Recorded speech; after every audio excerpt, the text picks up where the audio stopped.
You know, it's funny how we all develop our own little ways of doing everyday things, right? Like just preparing food, think about chopping an onion. Do you dice it really fine, slice it, just give it a rough chop? It seems so basic. But your way, well, it's probably something you learned, maybe a family habit. It's like a tiny cultural signature right there in your kitchen. So, what if I told you that our ancient relatives, the Neanderthals, might have had their own distinct kitchen habits, their own ways of making dinner? Today, we're doing a deep dive into a really fascinating new study. It's given us some pretty surprising insights into Neanderthal, let's call them culinary cultures, their butchery practices. And what you're going to find is that Neanderthals weren't all the same. Far from it. Different groups had unique ways of doing things, even for something as vital as, well, preparing their food. Yes, and what's truly exciting here, I think, is how this research really challenges that old idea of a single, sort of monolithic Neanderthal culture. What the researchers did was analyze animal bones very carefully from two different caves up in northern Israel.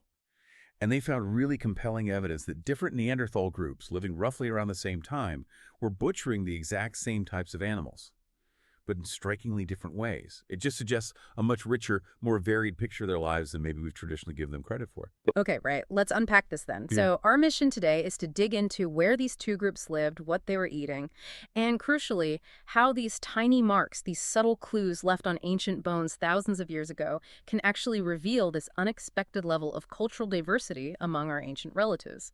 Hmm. It's kind of mind-blowing, isn't it? It's about more than just cutting meat. It's maybe pushing back our whole definition of culture. All right, so setting the scene. Our deep dive takes us to northern Israel, two key spots, Amud Cave and Kebara Cave. And what's really striking is how close they are. Only about, 70 kilometers apart? Like neighboring valleys almost? Exactly, 70 kilometers. Yeah. And both caves were places Neanderthals used, typically during the winter months. The bone evidence we have shows they were living there, broadly speaking, contemporaneously. Yeah. We're talking dates like 70,000 to 50,000 years ago for Amud and about 60,000 to 50,000 years ago for Kebara. So a big overlap there. They share the landscape, the climate, the era. Right, and that's what makes the differences so fascinating, because on the surface, you'd think the groups would be pretty similar. They were using similar tools, right, like flint-based tools. Very similar toolkits, yes. Standard stuff for the period. And they were hunting the same main animals, mostly mountain gazelles and fallow deer, smallish hoofed animals. So similar environment, similar tools, similar diet. You'd expect similar behaviors, wouldn't you? You absolutely would, and yet that's not quite what the bones show. This is where the really meticulous work comes in. The researchers looked at hundreds and hundreds of bone fragments from both sites. They used both macroscopic analysis stuff you can see with the naked eye, and then powerful microscopes for the tiny details. And it's so important to grasp that these aren't just random scratches. These cut marks are like fossilized gestures. They record the movements, the force, the angle of the tool used by a Neanderthal butcher tens of thousands of years ago. It's as personal as finding a footprint. Wow, okay, so what did these fossilized gestures, these marks, actually tell them? What were the big differences? Let's start with, the state of the bones themselves. At Amud Cave, things seem pretty intense, right? Very intense. You had up to 40% of the bones showing signs of burning. 40%.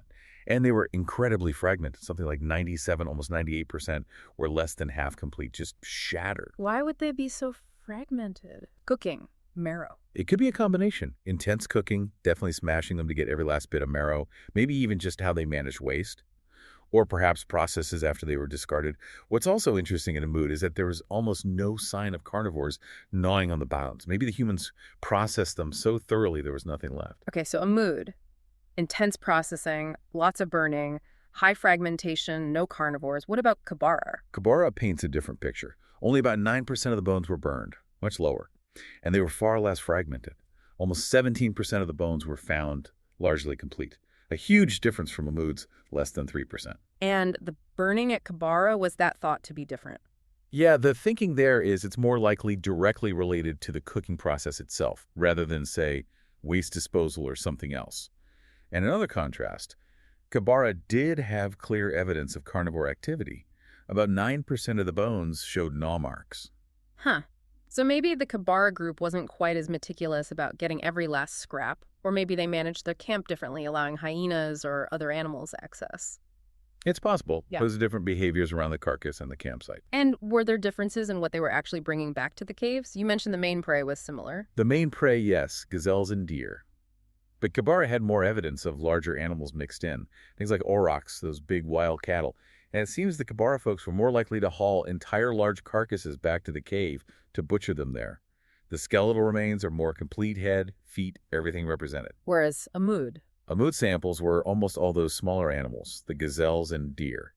And interestingly, there was a real focus on long bone shafts. Just the shafts, like the middle part of the leg bones. Predominantly, yes, which might suggest they were maybe butchering larger kills elsewhere and only bringing back the most nutritious parts, like the marrow-rich long bones.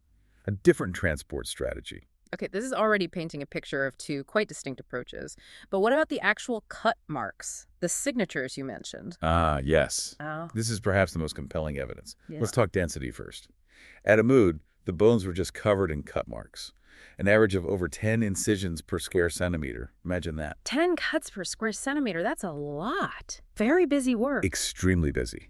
Compare that to Kebara, where the average was about 1.5 marks per square centimeter. Yeah. Less than 2. Wow. Okay, that's not just a small variation. That's a fundamentally different level of intensity, isn't it? Absolutely. And it wasn't just the number of cuts. The type of cut was different too. The marks at Amud were often more curved or sinuous, almost wavy. And because there were so many, they frequently crossed over each other. Over 37% of them intersected. Like they were really working at it from multiple angles or maybe repeatedly scoring the same area. Possibly. Whereas at Kebara, the cuts tended to be much more linear, more straight. And you mentioned length and depth, too. That's right. The Kebara cut marks tended to be significantly longer on average, and they showed more variation in how deep they were. Some shallow, some deeper. So, Amud, dense, curvy, overlapping cuts. Kebara, fewer, straighter, longer cuts with varied depth, really distinct style. Very distinct. But here's a crucial detail. Despite all these differences in the look of the cuts, the microscopic analysis showed something interesting. Things like the width of the cut, the angle of the V-shape it made, the radius at the very bottom of the cut. These were actually pretty similar between the two sites. What does that tell us? It strongly suggests they were using very similar tools. Probably the same kinds of sharp flint flakes. Ah, okay, so it wasn't that one group had better knives or sharper stones? Exactly. The difference wasn't in the toolkit itself, but in how they used those tools. The motions, the techniques, the habits. It's like handwriting, same pen, different Right. script. That really drives home the idea of learned behavior, doesn't it? Different traditions. Precisely. Which brings us to the big question. Why? Why these differences? They're living nearby, similar time, similar tools, similar main food source. So what explains these divergent culinary cultures? Well, the researchers suggest a few possibilities. One very strong contender is simply local traditions. These subtle differences in how they processed carcasses might just reflect distinct practices passed down within each group. Social learning, cultural transmission over generations. Like a family recipe. But, for butchering a gazelle, a specific ingrained way of doing things that feels right to that group. That's a great analogy. It goes beyond just pure function, maybe. Another really fascinating idea relates to how they might have treated the meat before butchering. What do you mean? Well, one theory floated is that the Amud group might have done something to the meat first, perhaps drying it to preserve it, or even, and this is quite intriguing, letting it hang and decompose slightly. You know how some modern butchers age meat? Hang meat. Neanderthals aging meat. Seriously. It's speculative, of course, but it fits some of the evidence. Meat that has started to decay is actually harder to cut cleanly. It gets tougher, more fibrous. Processing meat like that might require more effort, more cuts, and perhaps less precise, more sawing or scraping motions, which could explain the higher density and the curvier marks at Amud. So it wouldn't necessarily be about being less skilled, but maybe dealing with a different material or even a deliberate multi-step process. Exactly that. The researchers are quite clear. This doesn't look like the work of less skilled butchers at Amud. It's not about proficiency. It points to a different method or maybe a different goal. Okay. What else could be involved? Group organization is another factor. Maybe the number of people working on one animal was different, or how they divided up the tasks. That could influence the patterns left behind. And that higher density of marks at Amud could also just signal a more intense, thorough exploitation of each carcass. Maybe resources were tighter there, or the cave was occupied more intensely, so they needed to extract every last calorie. Makes sense. Get everything you possibly can. Right. Although, interestingly, there were some similarities too. When they looked at the specific areas where waste was discarded, the middens, There were shared practices between Amud and Kebara in how they seemed to handle the final refuse. So not everything was different. Okay, so taking all this evidence, these different traditions or techniques, Mhm. what does it all mean for our understanding of Neanderthals? The bigger picture. Well, I think it's a really powerful reminder that we absolutely cannot talk about the Neanderthal culture as if it was one single thing. Mm. What this study and others like it are showing is that the Neanderthal population was likely made up of multiple distinct groups across time and space. Mm. Even living in the same general landscape as we see here, they might have had quite different ways of life, different social norms, different ways of solving everyday problems like getting dinner ready. It just completely reinforces this idea of diversity, doesn't it? It moves them away from being seen as, I don't know, simple or uniform. Instead, we see nuance, group-specific behaviors, flexibility, even in something as basic as food prep. It suggests their societies could have been much more complex and varied than we often give them credit for. It makes them feel much more culturally sophisticated, I suppose. I think that's fair to say. And this kind of detailed analysis, looking closely at Putsch remarks, it's becoming a really valuable tool. Just like studying their stone tool technology, their lithics tells us about choices and traditions. Analyzing how they processed animals gives us another window into those group-specific behaviors and socially learned traditions. It helps us understand how knowledge might have been passed down, how group identities might have formed and been maintained. So this deep dive into these ancient Neanderthal kitchens, if you will, has really shown us something quite profound. Even tens of thousands of years ago, these seemingly small choices in everyday activities, like how you butcher an animal, they weren't random. They revealed distinct cultural identities. It's just a fantastic reminder of the rich, varied lives our ancient cousins likely led, challenging those older, more simplistic views.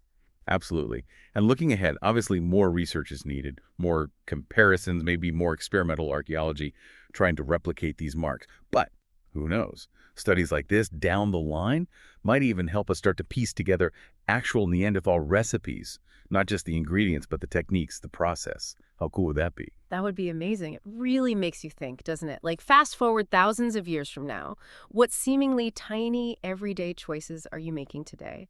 Maybe how you organize your own kitchen, your spice rack, or, yeah, even just how you chop that onion. What little habits might future archaeologists unearth and see as evidence of your distinct cultural practices, your unique family recipes, revealing something about us to a world long gone? Gives you pause for thought.